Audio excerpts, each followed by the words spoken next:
Pope Francis has called it a virus, consumerism at Christmas. But what is wrong with a festive spending splurge for your friends and your family? Welcome to Roundtable.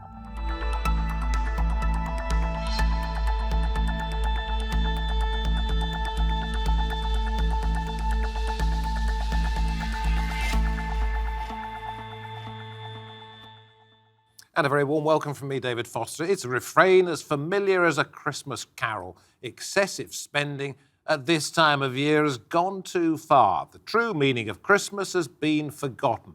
But is the tide of tinsel turning?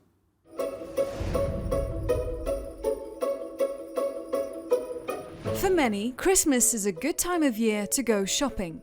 Black Friday, Cyber Monday and endless Christmas deals have got holiday buyers splurging in the shops. Typical households in the UK will spend more than $650 on Christmas. That's $2.5 billion more than a year ago. In the US, households spent about $1,500 during the Christmas holidays in 2018. 'Tis the season to be merry after all. But bah humbug, Pope Francis isn't happy about it, warning once again that the mass spending is a virus that attacks the faith at the roots and goes against the true spirit of Christmas. Il consumismo è un virus. So is Christmas consumerism a virus or vital to that festive feeling? Okay, let's get talking about this. With me at the round table, Father Nadim Nassar, Executive Director and founder of the Awareness Foundation. Also, Claire Bailey, independent retail expert and founder of the Future High Street Summit. Michaela Nedeva is here, a blogger and content creator, and Nissa Bayanda, a consumer psychologist and behavioural scientist. We will come to the spiritual side of this in just a moment, if we may, but let's go to the human psychology in this. Is what we're seeing emotional blackmail? I wouldn't say it's emotional blackmail because Christmas time is especially, I guess, a different ball game. The brands are trying to reach their consumers. They are savvier than ever, and they are learning much more about the subconscious drives to reach their consumers. So they have targets to meet, and they are trying to do a good job. But they try to make you feel, do they not? Disagree, anybody, if you wish. They try to make you feel that if you don't do it, you're bad. Yeah, so there is, I mean, that's a deeper psychological aspect, actually, because we as, even though we want to feel of ourselves, think of ourselves as individuals, we are conforming social animals. So we don't want to be the odd one out. If our people are doing something, we would like to do what they do and be one of them. So most of the brands are using the nostalgia, the family, the warmth element around Christmas. Well, that sounds to me like a kind of blackmail. They're also using, Michaela, and I will come to you in detail in just a moment, they're using people like you who say, this is fantastic, we need this, why don't you go and take a look at this? They're using you, in a sense, to help sell their vision. I promise I'll come back to you in just a moment, but I want to get the priestly side of things here. It's all gone to hell, hasn't it, so to speak? Well, I'm not against consumerism or secularism in any way. Of course, people need to buy and sell, and this is... But when it comes to Christmas, it's very much cultural also, other than the spiritual side of it. When I grew up in Syria, and until now, if you are beyond 15, you don't get a present. Because in the Middle East, the Christmas culture is that the presents are for the children. And another thing, in the Middle East also, the spiritual meaning of Christmas is still more or less intact. That we know what we are celebrating at least. Therefore, you must rue the fact that here you are in a consumer-driven society, not following the same principles that you saw and presumably loved when you were growing up in Syria. And I put it again, I know you all laugh, but it's gone wrong, let's put it that way. Yes, because the church got it wrong. The church accepted what the culture threw at her. And the church couldn't reflect the true meaning of the love of God becoming human. This is the magic of Christmas. It's not what you get wrapped in a paper, because many relationships get threatened and under stress when all the wrapping got smashed and all the boxes are open, and when you don't like your gift, and when you don't get on with your family around the table because you haven't seen them for a year. Let me get this straight. You're saying it is not the marketing men, it is not the people who want to cover their bottom line, make the profits, put out the glossy adverts. Yes. It's people with clerical collars on like you. Like me. Who caused this. I mean, we didn't cause it, but we did not complicit. stand up. Yeah, we didn't stand up to it and said, this is not what Christmas is about. And how many families do we have in the West around the table of food in Christmas and all the presents and all the chats and all this? How many people know exactly what Christmas is about? Well, you could list a number of the deadly sins in that, couldn't you? Avarice, gluttony. It's not about sins. Greed. I mean, but that's what we're seeing. Exactly, but this is exactly about the opposite. God loves the world so that he came to us. So what more magic? It's about him, not us. So I'll ask you later on how you're going to change that. See if we could do. Mahela, I promise I will come to you, but I think we need to hear from Claire first of all about how Christmas has changed. Has it become more vulgar in terms of consumerism? I absolutely believe so. This year we're forecast to spend £800 each on stuff that arguably a lot of us might not need or want.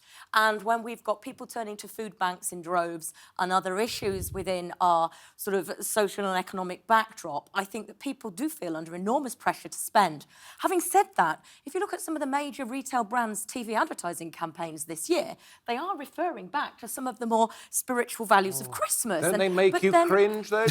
Because what they're doing is they're saying, by the way, we're not out there to make you spend. We're out there because we care about you. We're out there because we care about poor people, the hungry. It's even worse. It's even worse. Absolutely. But they do try to hark back to some of the traditional values and influence people by saying we are nice companies to buy from, nice companies to deal with. But then we have this other angle. Only very recently, a report came out from, I believe, Barclaycard stating that we were moving away from too much stuff and wrapped up presents, and there's likely to be a 155% increase in the sale of things like experience vouchers, going out and doing things together, making memories, much more about the family and the time with the people that you love, and much less about necessarily owning possessions. So that £800 per person spend that we're allegedly going to be spending is swinging away from product and more towards making memories, which I think is a positive thing. Okay. So this is part of the change we might come to in just a moment. You may have guessed, Mahela, that I've been building you up to be a bit of the villain in this, but in the nicest possible sense, because you represent, to some degree, the consumerism that we're talking about. Yeah. You go out, you get given clothes, makeup, holidays. I'm guessing here, but you're not denying it. And what is wrong with it if you like it? But you then write about it and encourage people to go out and spend. I said vulgar. What do you think? I wouldn't say I encourage people to spend. The idea behind what I do is to inform people and tell them that those are experiences that they can be part of if they want to. Like this raincoat is part of an experience you can be part of if you go and buy it. I'm talking about more like travel and that side of the... Yeah, but let's there will be plenty of time for that. I am not going to be judge, jury and executioner. You have a paid partnership with a leading British clothing company. So it is about helping them to sell their products. Absolutely, yeah, of course. But it's also about helping people who go to work every day and they don't know what they wear. It's about helping them, make their style choices for the day and inform them about what's trendy, because everyone wants to look good. That's why people go to work. But do you accept people are under pressure then? I don't. Not necessarily getting pressure from you, but they are under pressure to conform, to look good, to feel included, and you can launch your defence. I think that's a personal choice, really. Yeah. I mean, everyone's exposed to that. I'm exposed to it myself, but I personally have chosen to be wise about spending, about the products that So when I get approached to be given a product, I don't accept everything that I'm approached for. I accept the things that I believe in, but like everyone can make their decision. Nobody's under pressure to, give in to the temptation. And yet you talk about 3 pillars to all of this, don't you? You talk about the scarcity side of things, you talk about What's the other one? The hedonic treadmill. The hedonic treadmill and then the ego. Tell us, if you can, Absolutely. what that means. So I think the pressure is cognitive because there is a multisensory, I suppose. You've lost me already. What do you mean? Well, basically everything, the multisensory. We're getting inputs. bombarded. Yes, we are bombarded. So whether it's the Christmas lights or the ads or things we see around us from the society around us as well as the brands, that is creating a bit of like a treadmill effect, the hedonic treadmill. The more you buy, the more you add to yourself, the more you, I suppose, support your sense of self and your identity. And everything we buy, we own, or we give, it is a mirror of everything we are. So, of course, that hedonic treadmill it becomes this never-ending cycle of the retail therapy, as it were. We constantly keep on trying to get on top of that happy moment when we give or when we receive, or play a part in this game. The ego depletion side of it is when we almost lose our sense of self in this, I suppose, in this push to gain more, buy more, consume more. Research last... How much more? Every year we compare ourselves to the year before. And there is an increase in 6%, there is decrease in 1%. And how much more? I feel like it's we create like a wormhole, like a black hole that sucks us into it, and there is no saving out of it. Every year we have to buy more to have the economy grow, and we create we make this black hole grow bigger and bigger, and the vacuum in me grows bigger and bigger because the more I buy, the more I want. I know. And the more I want, the more I buy. It's a Anytime you vicious want to say circle. something, please do. Join in. It's a vicious circle. But I think this trend now of moving away from product and looking at sustainability, and people are talking so much more about the global impact of consumerism, certainly younger people in the social savvy generation. My 15-year-old daughter is a case in point. They actually talk openly about buying less, or buying less from non-sustainable sources, or with more ethical product base. The swing away from heavy consumption of meat into increased veganism shows, I think, people are beginning to recognize this vacuum that you talk about and are pushing back and saying, no, we don't tell me, damage Claire, from a the personal planet. point of view, 15 you say she is. Yes. And if you decided to give her a voucher for, I don't know, a lovely day out at a spa, or a book of vegan recipes, because that was good for the rest of the world, which do you think she'd prefer? To be honest, knowing my daughter, neither. But we have a family that have pushed back against consumerism for a long time. Yeah. We have never bought Christmas presents. We do something together. So we are part of that growing trend who represent that growth in creating memories and doing nice things. And we've even talked about volunteering in food banks and old people's homes instead of having our own Christmas dinner. So I'm probably not representative, or maybe I'm slightly ahead of the curve.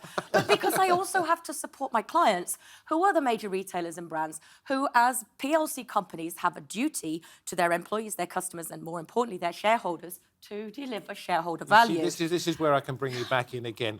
It doesn't have to be just one or the other, does it? No, it can perhaps be both. Yeah, definitely. It can definitely be both. And then what do you lose? You have to offer something, an alternative. If we Absolutely, don't want to no, buy, that's what I mean. Definitely, that's what Claire is saying. Like what families do now. I have a lot of colleagues at work who do that. They let's say they've limited their Christmas presents to one per person, and they've decided to spend more family time together instead of buying each other gifts. I also have families, including myself and my family. One second. We have decided to, instead of exchanging gifts, to put the money towards a family experience and go away together. So instead of spending money on things that, we just... And is this a personal feeling as well, that you feel that perhaps there's too much consumerism out there and we need to look in towards ourselves? Definitely. Does that go against what your public persona is on Instagram and your blog and everything? I always talk about it openly, and I always say to my audience that of course, it's a personal choice, and I believe in certain products. I believe in certain trends, but I'm always very conscious about, not about being material all the time. And Is it? And I I wonder, can I actually just think throw this one out there? Go on, you carry on, This then I'm really plays into what we're talking about. Number one, retailers used to pump out mass advertising campaigns, billboard, shouty marketing, and we accepted it up until around 10 years ago. And then the rise of peer-to-peer marketing communications influencers, where instead of taking a corporate message, we listen to someone we can identify with, someone like me. So that is what your audience are looking for, someone that they can trust a little more than perhaps a faceless corporate to help them make the wise decisions whilst not being too shouty. But perhaps that's a con, isn't it? Because what the companies are doing, they're hiding behind somebody who has the kind of softer, less corporate face to say, But I'm she not has asking whether you've... integrity and authenticity when and the is a companies real themselves person. perhaps don't. Perhaps. But then also think about, why are they fighting so hard to market themselves? Is it because we are now beginning to see a shift away from consumerism that we are both talking about representing, that you're talking about that vacuum? And in a way, if spending is going away from product and towards experiences and family days out, retailers then have to go even harder on their advertising and the discounts and the deals and the promotions to get a retracting share of wallet. Or look somewhere else. Nadeem, you wanted to say something, and then I'm going to come back with something I want to ask you. Yeah, you are, all of you are presuming something which is not there, which is family. What family are we talking about? In the West, family is broken. And many families, they don't see each other unless they go to wedding or funeral. And sometimes around Christmas. But you're assuming a lot. And our relationships in the West suffer. We need to rebuild. Can we do that on another occasion? No. But please, around Christmas, Okay, around Christmas. I wanted to ask That's you what it should be. We're talking here about whether the companies themselves are perhaps being duplicitous. But in actually sort of making statements like, we want to do more family time, we'd like to go and plant trees together on Christmas Day. Is this hot air, do you think? Is it peer pressure, like the emperor's new clothes? You've got to say they're wonderful even though he's not wearing anything because everybody else is saying it. Yeah, so I will play the devil's advocate here. As long as something comes from the brands or the marketers, they will always have to show the scarcity principle. They will always market something, whether it's an experience or a product or a gift, exclusive something. It doesn't matter what it is. They will always play on, well, this is especially from us to you. And then people, regardless of what the item is, people will go for it. So I think the problem is what we associate value with. So if we care about someone, the value we associate with ourselves, with the product and that person, I think that's where the conundrum is. We think, okay, if I care about you, I need to give you something, and that's how I show your value to me. I want to ask about that. Have Yeah, to Karen. be something material. It doesn't have to be. That's what I was. That's what I wanted to say. That there is that gratification when you give something to someone, and that's what these brands are trying to play on. Like that's what they want to. That's how they're trying to sell their product. But as people, as consumers, we don't have to buy into it. We can give something and get that gratification from giving something, but it doesn't have to be Let me material. throw this one out there. Is it easy to offend somebody at this time of year by saying, actually, I don't want you to buy something for me. I'd rather you gave the money to a worthwhile cause, or perhaps we went out and had dinner together. It's easy to get the wrong message out there. Nadeem, It is you double have edged. people with problems coming to you. Yeah, double edge. Yeah. Because experiences can be wonderful also, but I want something else. So reading the other person and trying to satisfy that instead of focusing on the relationship. I mean, Christmas is all about relationships. That's how it should be. Why is it the most difficult time for relationships? Because we suddenly remember the other. So, for example, I don't remember Claire as my friend. Oh, my goodness. A month before Christmas, I remember I should get her something. But throughout the year, if I remember Claire and I sent her a card or a telephone call or a text, or we go out for dinner, I don't have to panic a month before Christmas what I should get for her. So Christmas is like a plaster over a wound. So, Christmas is here. I don't know I haven't seen David for ages. I will buy him something. So just New pair of leather boots would be... So it's all patching. It's Christmas 11. is patching. I think I want to ask about different experiences in different countries, because this is fascinating to me. Grew up in Turkey? yes. Yeah, grew up in Bulgaria. Yeah. We will get to your personal experiences in just a moment. But we were talking from a British point of view, which is also perhaps an American point of view. Is it in the wealthiest countries that we see the biggest excesses when it comes to spending? It would seem obvious. But It's a difficult one because there is such a multicultural environment in the UK that you will see all manner of different behaviours. Perhaps when I was growing up, yes, that could be true. So if you look back to 60s, 70s, 80s, it was a very different time of year. Christmas was when everybody, as you described, came together, families put on huge meals. You could have 20 people around a table. I think fewer and fewer people are doing that. And in a way, again, that is probably one of the reasons why the retailers are fighting so hard in their advertising campaigns to present this image, particularly the grocery, of these huge spreads of food and party food and people being together, when in reality, more and more people are spending Christmas alone or in very small groups, and they aren't getting back Exactly. together. it's not a And Christian holiday anymore, is it? No, it's not. It's a It's empty your wallets holiday. It's a bank No matter who you holiday, essentially, by law. And yes, I think for those people who are practicing Christians, it's still very much a Christian holiday. A number of my neighbours will make an effort to go to church, but that is in the minority in my community. And I would say my community is not representative of most of the UK because I live in a rural community, which there is still a lot more of the traditional values. In city centres, things are very difficult. I'm going to give you the last word on this one in just a moment, Nadine, but let's talk about Christmas in Turkey. When you were growing up and now, how much do you think has changed?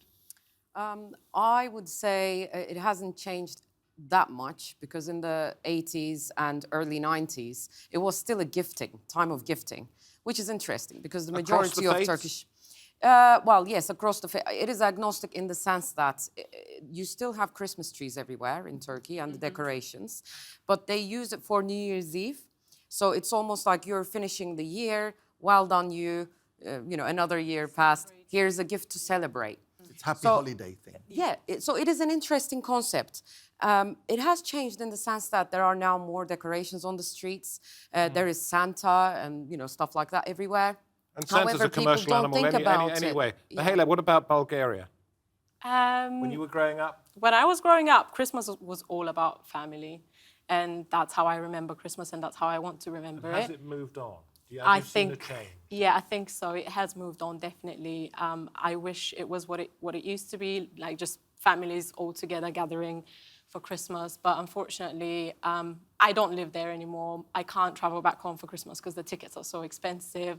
So I have to spend, like half of my family is in the UK and then the other half is in Bulgaria. So we don't get to spend that Christmas together. But we do celebrate later on, like at the beginning of the year.